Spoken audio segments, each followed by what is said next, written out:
Shalom à tous, c'est le frère Bobby Isaac. Que Dieu vous garde, que Dieu vous bénisse. Là, vous êtes avec votre famille. Aujourd'hui, c'est dimanche, c'est le jour du Seigneur. Et j'avais voulu partager quelque chose avec tous les enfants de Dieu, tous ceux qui vont à l'église, tous ceux qui sont déjà chrétiens et même ceux qui ne le sont pas. Mais je voudrais partager quelque chose. Souvent, nous allons à l'église et ça fait des années que nous allons à l'église et nous avons vu les grandes choses, les merveilles que Dieu a fait pour nous dans notre vie. Cependant, dans certains domaines de notre vie, il n'y a pas de changement. Nous avons toujours les mêmes problèmes, nous prions toujours sur le même sujet, nous faisons des jeûnes, nous chassons des démons et nous chassons des démons. Parfois même, on s'est dit les sorciers de famille, les hôtels et consorts. Mais je voudrais partager quelque chose avec vous aujourd'hui. C'est que dans tout ça, il y a aussi notre part. Ce n'est pas seulement, bien sûr, on a dit que certaines prières, certains démons, il faut jeûner, il faut prier pour les chasser. Mais certaines choses, ce ne sont pas des démons qu'on doit chasser. Ce n'est pas des sorciers que nous devons chercher dans la famille. C'est un oncle, une tante, ton père ou ta mère. C'est tout simplement nous, même en tant que chrétiens. Nous avons certains comportements, caractères que nous devons absolument changer. Alors aujourd'hui, parmi les caractères ou certains défauts que nous avons, je veux parler de l'orgueil. Alors, dans Jacques 4, verset 6, la Bible nous dit que Dieu résiste aux orgueilleux, mais fait grâce aux humbles. Ça, c'est la parole de Dieu. Alors, l'orgueil. Qu'est-ce que c'est l'orgueil? L'orgueil, ce qu'on trouve dans l'orgueil, c'est l'arrogance, prétention, suffisance, sentiment exagéré de sa propre valeur ou estime exagérée de soi-même. L'orgueil est le commencement de tous les maux, de tous les problèmes. Quand nous regardons l'histoire biblique, comment tout a commencé, tout avait commencé par le diable. Parce que le diable n'avait pas voulu s'incliner vers Dieu. Quand on dit s'incliner vers Dieu, il a voulu se montrer égal à Dieu. Il est devenu orgueilleux parce qu'il était un ange créé d'une manière spéciale par rapport à d'autres anges. Alors, il a commencé à se contempler et il est devenu orgueilleux. Il voulait aussi qu'il soit glorifié, qu'il soit élevé pour sa beauté. Mais il avait oublié quelque chose, ce que nous aussi, en tant qu'humains, nous oublions, et que la louange et la gloire, c'est pour Dieu, pas pour les humains. C'est pour Dieu. Nous avons été créés pour louer Dieu, pour glorifier Dieu. Pas pour qu'on nous glorifie. Pas pour qu'on nous glorifie, pour qu'on nous élève. Non. L'élévation, la gloire, la louange, c'est réservé à Dieu. Alors il faut faire très, très, très attention. Surtout, pour nous les humains, nous aimons avoir les éloges, qu'on nous parle du bien, qu'on nous dise qu'on est les meilleurs, nous sommes les plus intelligents. Et tout ça, ce n'est pas bon. Et si vous êtes entouré par des gens qui ont ces genres des amis ou bien qui vont faire des éloges, qui vous glorifient, il faut faire très attention à votre âme. Parce que l'orgueil est une mauvaise chose. Alors, qu'est-ce qui nous fait orgueillir? Notre statut dans la société, nos diplômes, ce qu'on a que les autres n'ont pas, les qualités qu'on a que les autres n'ont pas, les maisons qu'on a que les autres n'ont pas, et certaines choses encore. Mais souvenez-vous que l'orgueil peut produire aussi la jalousie. Parce que quelqu'un qui est orgueilleux, il veut être le centre d'intérêt partout où tout converge. Par là où tout converge. Alors, l'orgueil est un poison, si je peux dire, pour notre âme. Elle nous tue. Car Dieu nous dit qu'il résiste aux orgueilleux, mais il fait grâce aux humbles. Cela veut dire quoi? Vous avez un problème, vous priez pendant des années, et vous n'avez pas de réponse. Alors vous devez vous examiner.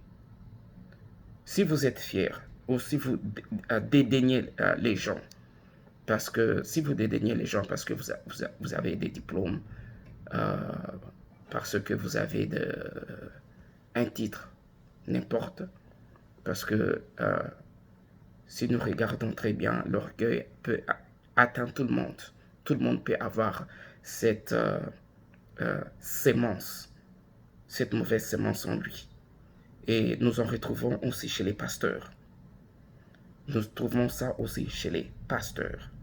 Alors, il y a certaines choses qui arrivent dans notre vie.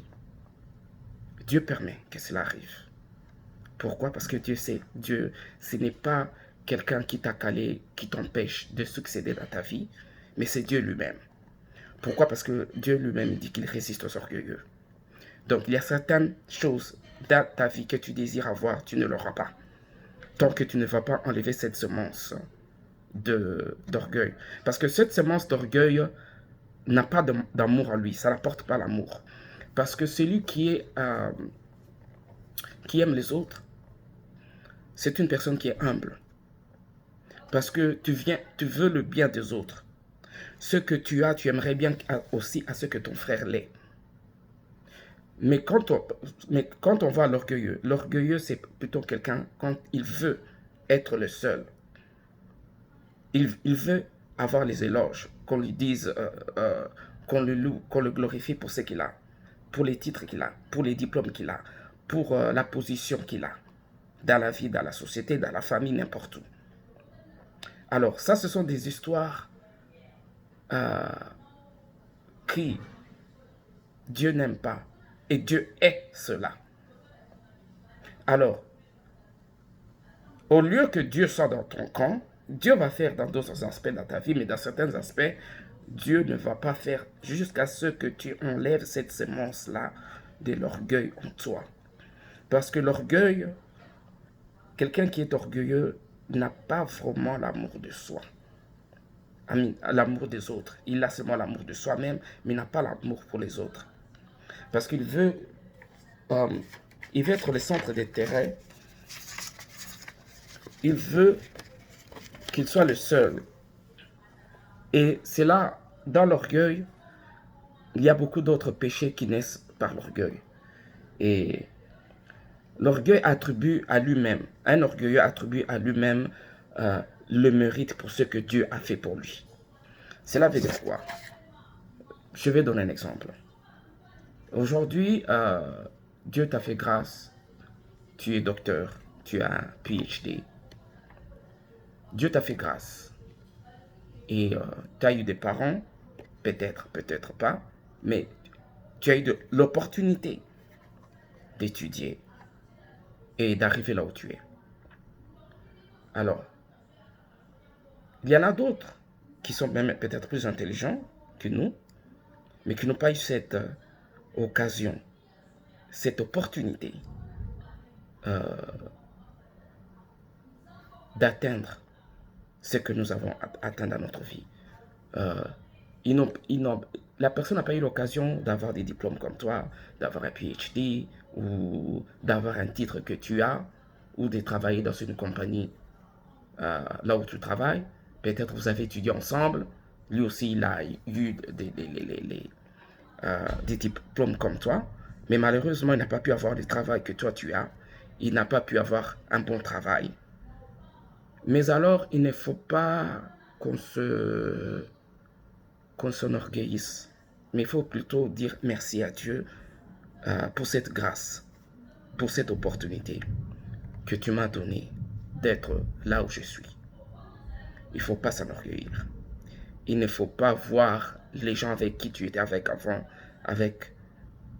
que tu te promenais avec tes amis, moins que rien.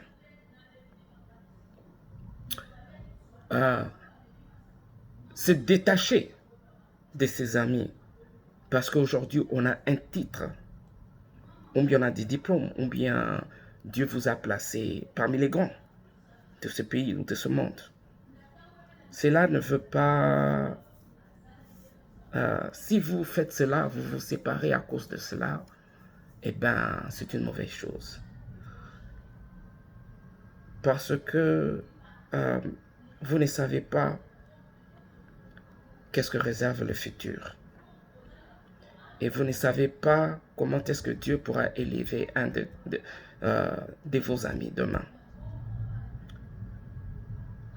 C'est détacher des amis, c'est quand vous n'avez pas la même marche et vous voyez les choses différemment. Et moi, en cela, je vais beaucoup plus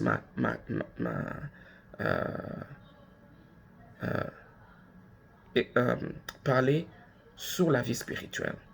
Si spirituellement, toi et tes amis, vous n'êtes pas sur la même onde, là, je comprends la séparation. Mais si tu as des amis spirituellement, vous êtes des chrétiens, vous êtes sur la même onde, vous êtes en Jésus-Christ de Nazareth, pourquoi abandonnerais-tu ton frère demain parce que tu as eu une certaine position dans ta vie, ou bien parce que maintenant tu es devenu riche, tu as des moyens, alors tu ne veux qu'être en compagnie des gens qui sont riches. Mais ce n'est pas tous les riches qui ont eu cette richesse comme toi. Toi, Dieu t'a fait grâce. Toi, tu l'as eu de Dieu. Mais les gens avec qui tu te soucies parce qu'ils sont riches, tu ne sais pas comment ils l'ont eu.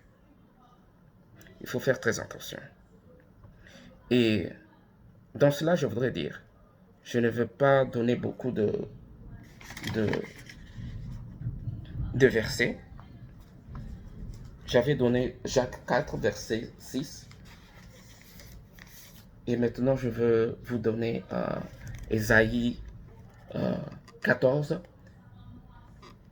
verset 13. La Bible nous dit, te voilà tombé du ciel, astre brillant, fils de l'aurore, tu es abattu à terre, toi le vainqueur des nations. Tu disais en ton cœur, je monterai au ciel, je lèverai mon trône au-dessus des étoiles de Dieu. Je m'assirai sur la montagne de l'Assemblée, à l'extrémité du septentrion. Je monterai sur les sommets de nues. Je serai semblable au Très-Haut. Mais tu as été précipité dans les séjours de mort, dans les profondeurs de la terre. Ceux qui te voient fixent leurs yeux, leur regard, et te considèrent attentivement, et cet homme qui faisait trembler la terre. Ça, c'est le diable. Le diable voulait se comparer à Dieu. Il se disait qu'il allait montrer il voulait qu'il ait aussi son trône pour qu'on puisse aussi le glorifier. Mais cela ne s'est pas fait. Dieu l'a chassé. Alors, vous savez tous que Dieu a mis les anges à ce que les anges puissent nous servir. Et les anges sont à notre service. C'est Dieu qui nous envoie les anges pour nous servir. Et le diable, lui, n'a pas voulu ça. Il veut qu'on le loue comme on loue Dieu. Et c'est ça qui a fait de lui un orgueilleux. Et Dieu a fait quoi? L'a rejeté. Donc ça veut dire quoi? Si vous êtes orgueilleux, Dieu va vous faire face. Il va vous briser. Jusqu'à ce que vous puissiez comprendre que vous n'êtes rien. Que tout ce que vous avez, c'est grâce à Dieu. Je vais donner un exemple simple. Chaque matin, nous nous réveillons, nous disons merci à Dieu pour le souffle de vie qu'il nous a donné. Parce que tout le monde sait que dormir, se réveiller, ce n'est pas une habitude, mais c'est une grâce. Et la majorité des gens font ça. La majorité des gens, même les non-croyants, disent merci à Dieu quand ils se réveillent. Disent merci quand ils se réveillent le matin. Ils disent merci à Dieu. Seigneur, merci pour le souffle de vie. Merci, je vis un autre jour. Mais personne ne s'orgueillit de ça. Personne. Alors, c'est de la même manière quand Dieu nous donne, Dieu nous bénit financièrement, il nous bénit dans la société, dans des études, dans beaucoup des domaines dans notre vie. Nous devons être reconnaissants pour ce que Dieu nous fait et non pas être fiers. Ne pas penser que là où je suis arrivé aujourd'hui, je suis arrivé là par ma propre force. Non, c'est faux, c'est pas par ta propre force. C'est par la grâce de Dieu. Parce que cette force-là que tu as eue, c'était Dieu. C'était Dieu qui t'a donné cette force-là. Que tu puisses te réveiller, que tu puisses te lever très le matin, dormir très tard, étudier, aller à l'école, aller au travail, bosser. C'était Dieu qui t'a donné la force. Et c'est Dieu qui t'a donné la force et t'a donné la santé pour que tu puisses arriver là où tu es. Ce n'est pas de toi-même. Alors, il ne faut pas s'enorgueillir. Il faut remercier à Dieu. Alors, dans l'orgueil aussi, il faut faire aussi attention avec qui tu t'associes. Par exemple, tu es une personne simple. Tu te associes avec une femme, un homme qui est orgueilleux. Dans le mariage, c'est aussi dangereux. Parce que Dieu va résister. Il va résister à l'orgueilleux. Alors, cela peut freiner beaucoup de choses dans votre vie. Vous allez voir des gens qui ont vraiment du succès dans leur vie, dans leur vie intellectuelle, dans leur mariage, et ils se disent que oh non, moi j'ai étudié, j'ai une femme qui a aussi étudié, ceci, cela. Eh ben,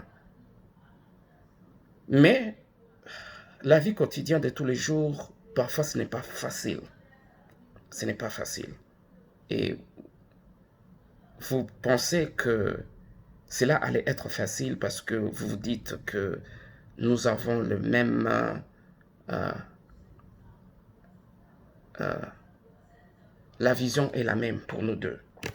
Mais cependant, vous arrivez, vous pouvez avoir la même vision, mais vous avez des comportements tout à fait différents. Et des comportements tout à fait, parce que chacun vient de chez lui, qui est contraire à l'autre. Ben, nous ne sommes pas là pour parler de comportement, nous sommes là pour parler de l'orgueil. Donc, je reviens sur le sujet. Ton partenaire, tu t'es associé avec lui, vous êtes devenu un, peut empêcher de t'atteindre ce que tu voulais atteindre dans ta vie. Pourquoi? À cause de l'orgueil qu'il a. Et l'orgueil va faire que parfois, vous ayez de disputes ou de ne pas se comprendre. Parce que en majorité, les gens qui sont orgueilleux sont têtus. Ils pensent tout connaître, tout savoir. Ils ont des difficultés à écouter les autres et à s'appliquer aux conseils qu'on leur donne. Parce qu'ils sont orgueilleux. Ils se disent que bon,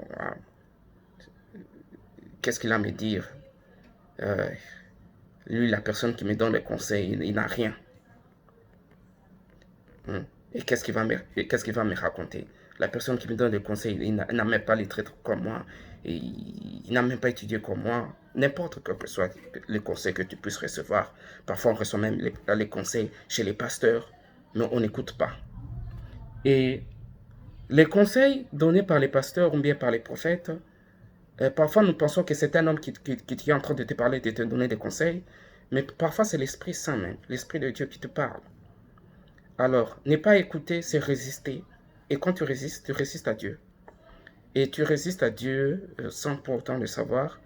Et Dieu aussi va te résister à cause de ton orgueil. Tu n'atteindras pas ce que tu vas atteindre. Et tu penseras atteindre. Mais il y aura un moment dans ta vie, tu auras des difficultés. Et les difficultés ne peuvent pas seulement être la tienne. Tu peux avoir du succès. Mais maintenant, tu peux avoir un enfant, une épouse qui devient malade. Et maintenant, tu commences à prier pour la personne.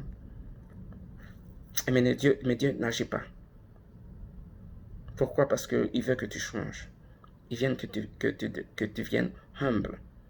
Parce qu'une personne qui est orgueilleuse, tu mets mal à l'aise les autres, tu leur montres qu'ils ne sont rien, tu dédaignes les autres n'ont pas de valeur pour toi. Et tu penses que tu as accompli tout de toi-même. Et en résumé, je ne vais pas aller très loin, ça c'est une vidéo de quelques minutes. En résumé, je veux que chacun de nous s'examine. Si tu aimes des éloges, il faut faire très attention. Et si tu penses que tout ce que tu as accompli, c'est de toi-même, détrompe-toi. Personne ne peut accomplir quelque chose de soi-même. C'est Dieu. C'est Dieu-là qui t'a donné l'intelligence pour commencer. C'est Dieu-là qui t'a donné le souffle de vie pour commencer. C'est Dieu-là qui t'a donné la santé pour accomplir tout ce que tu as fait. Il y en a d'autres qui sont plus intelligents que toi, mais n'ont pas eu cette santé, cette opportunité que tu as eue pour arriver là où tu es, spirituellement, physiquement, mentalement, intellectuellement. Et aujourd'hui, même dans les églises, si aujourd'hui tu es devenu pasteur, c'est Dieu qui t'a emmené là. Tu n'es pas devenu pasteur de toi-même. Et tu ne peux pas t'enorgueillir. Parce que l'humilité, comme on le dit, précède la gloire. Dieu élève les gens qui sont humbles. Mais il fait face. Il résiste aux orgueilleux. Ce qui veut dire quoi? Dieu va te briser. Si tu n'échanges pas, Dieu va te briser. Alors, c'est bien d'aller aux églises, d'accuser les pasteurs, d'accuser tel et tel, d'aller d'une église à l'autre. Mais il faut qu'en nous, en tant qu'enfants de Dieu, nous puissions changer certains caractères qui nous empêchent à ce que Dieu puisse agir dans nos vies. Et le péché d'orgueil, c'est très, très, très... c'est un poison pour notre âme. Car c'est le péché pour lequel Dieu avait chassé Satan. Donc, nous devons faire très attention. Parce que quand on a cette semence de nous, nous nous associons au diable automatiquement, sans pour autant le savoir. Alors Dieu va nous résister.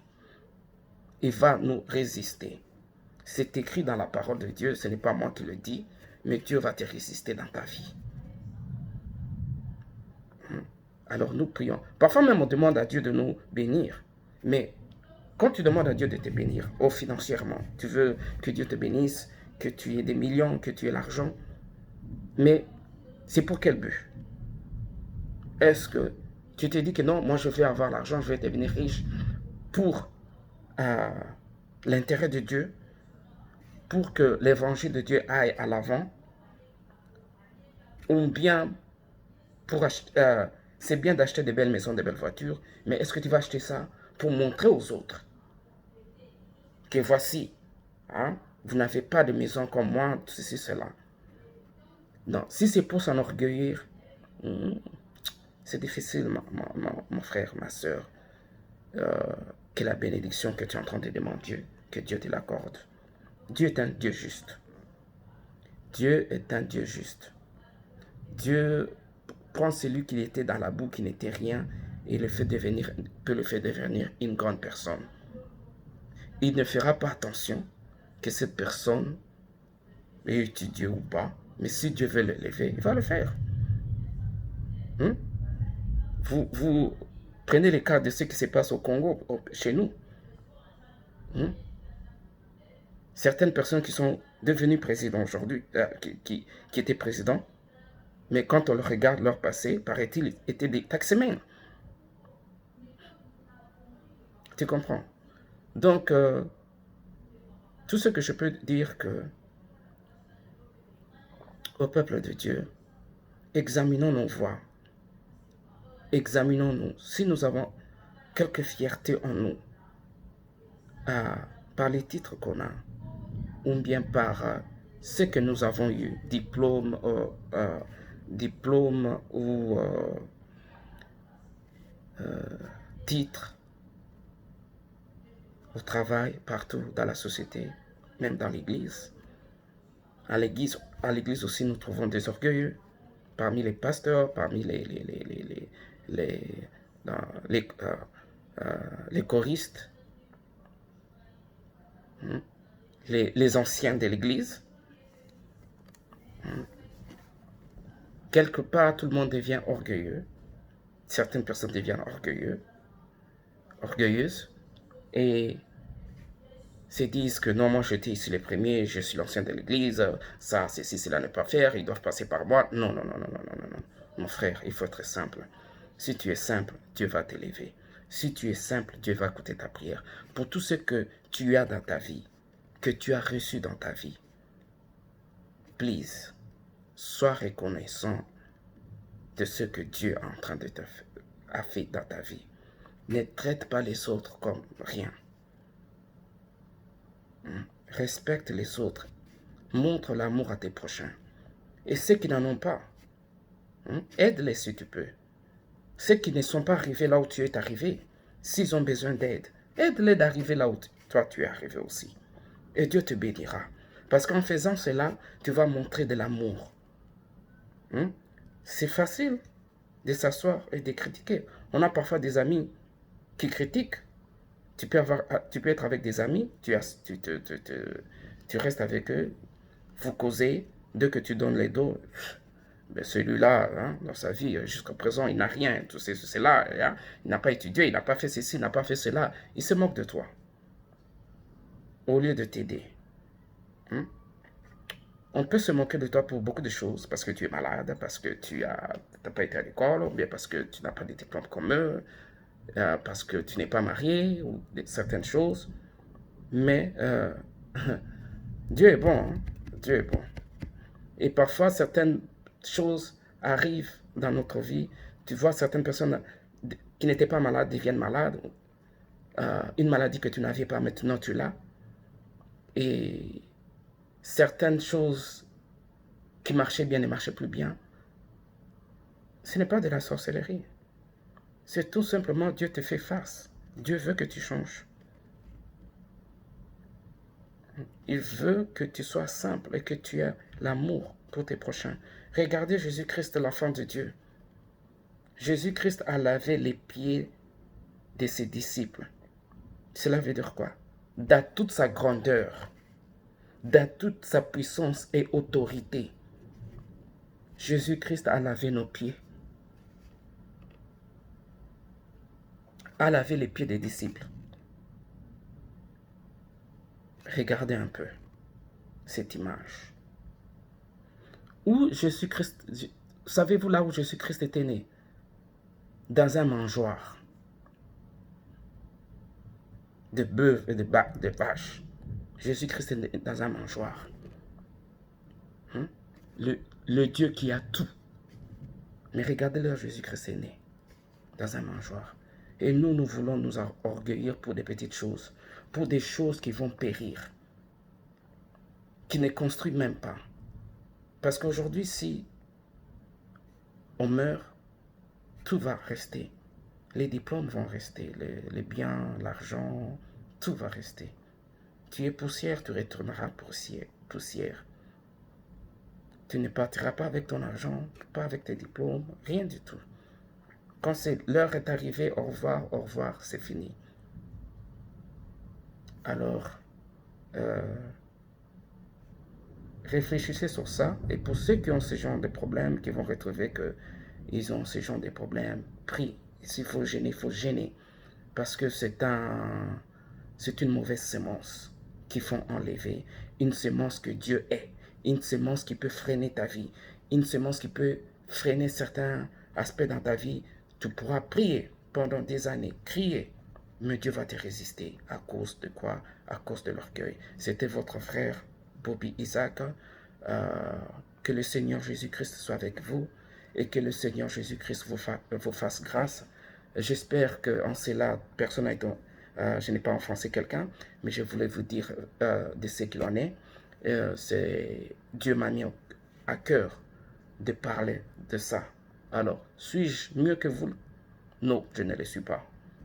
Mais j'ai compris certaines choses et je voulais partager avec vous. Alors, que Dieu, dans son amour, dans sa bonté, nous fasse grâce. Et nous demandons pardon à notre Dieu, qu'il nous pardonne de ce péché et qu'il enlève à nous cette sémence qui ne glorifie pas son nom, cette sémence qui est la sémence du diable.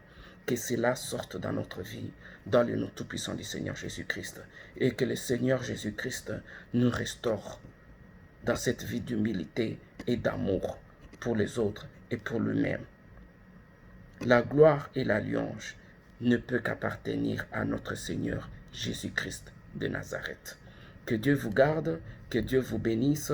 J'espère que cette vidéo a pu aider certaines personnes. Et si vous avez aimé la vidéo, vous savez ce qu'il faut faire. You click, like. Et c'est tout pour aujourd'hui. Alors, j'ose espérer que la prochaine fois, je pourrai venir avec un autre sujet si que Dieu va me mettre au cœur. Et que la paix du Seigneur de Jésus-Christ soit avec vous là où vous êtes. Et que le sang de Jésus-Christ vous protège et vous garde. J'ai prié ainsi. Au nom de Jésus-Christ. Amen.